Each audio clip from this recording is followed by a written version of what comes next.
15 जून 2020 को चीन ने ईस्टर्न लद्दाख के सीमावर्ती इलाकों में एक्सरसाइज के बहाने से सैनिकों को जमा किया था। इसके बाद कई जगह पर घुसपैठ की घटनाएं हुई थीं। भारत सरकार ने भी इस इलाके में चीन के बराबर संख्या में सैनिक तैनात कर दिए थे। हालात इतने खराब हो गए कि LAC पर गोलियां चली। इसी दौरान 15 जून को गलवान घाटी में चीनी सेना के साथ हुई झड़प में 20 भारतीय सैनिक शहीद हो गए थे। बाद में भारत ने भी इसका मुंह तोड़ जवाब दिया था। इसमें करीब 60 चीनी जवान मारे गए थे। अब खबर है कि भारत और चीन की सेनाएं शुक्रवार यानी 25 अक्टूबर से पूर्वी लद्दाख सीमा से पीछे हटना शुरू हो गई हैं। एक न्यूज एजेंसी के मुताबिक पूर्वी लद्दाख के डेमचोक और देपसांग पॉइंट में दोनों सेनाओं ने अपने अस्थायी टेंट और शेड हटा लिए हैं। गाड़ियां और मिलिट्री उपकरण भी पीछे ले जाए जा रहे हैं।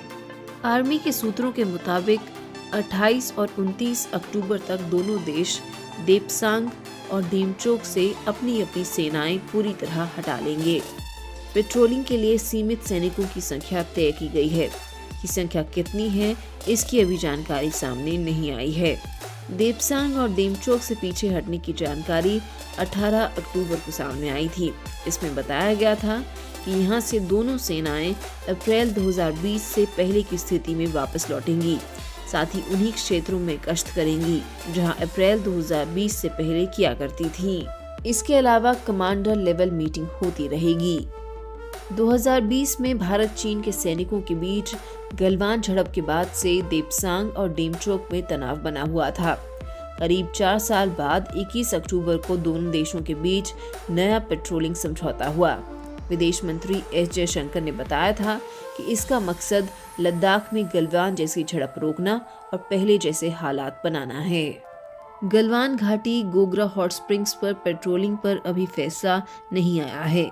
समझौते में लद्दाख के देपसांग के तहत आने वाले 4 पॉइंट्स को लेकर सहमति बन गई है, लेकिन डेमचोक के गलवान घाटी और गोगरा हॉट स्प्रिंग्स में गश्त को लेकर कुछ नहीं कहा गया है।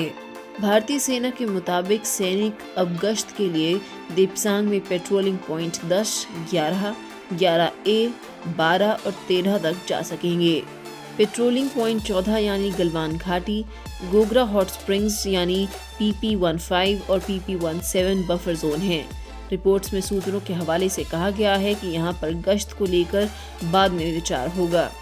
बफर जोन यानी ऐसा इलाका जहां दोनों सेनाएं एक दूसरे के आमने सामने नहीं आ सकती। ये जोन विपक्षी सेनाओं को अलग करते हैं। PM मोदी की ब्रिक्स यात्रा के पहले समझौता फाइनल हुआ। ब्रिक्स में मोदी और चीन के राष्ट्रपति शी जिनपिंग के बीच मुलाकात हुई थी। मोदी ने यहां कहा था कि शांति कायम रखना हर हाल में जरूरी है। पूर्वी लद्दाख में लाइन ऑफ एक्चुअल कंट्रोल पर अप्रैल 2020 की स्थिति बहाल करने के लिए चीन और भारत राजी हुए। यानी अब चीन की आर्मी उन इलाकों से हटेगी जहां उसने अतिक्रमण किया था। भारतीय विदेश मंत्रालय के प्रवक्ता विक्रम मिस्त्री ने बताया था कि भारत चीन के सीमावर्ती इलाकों में पेट्रोलिंग के साथ 2020 के बाद उठे मुद्दों को सुलझाने के लिए प्रस्ताव तैयार हुआ है। इस पर दोनों देश कदम उठाएंगे।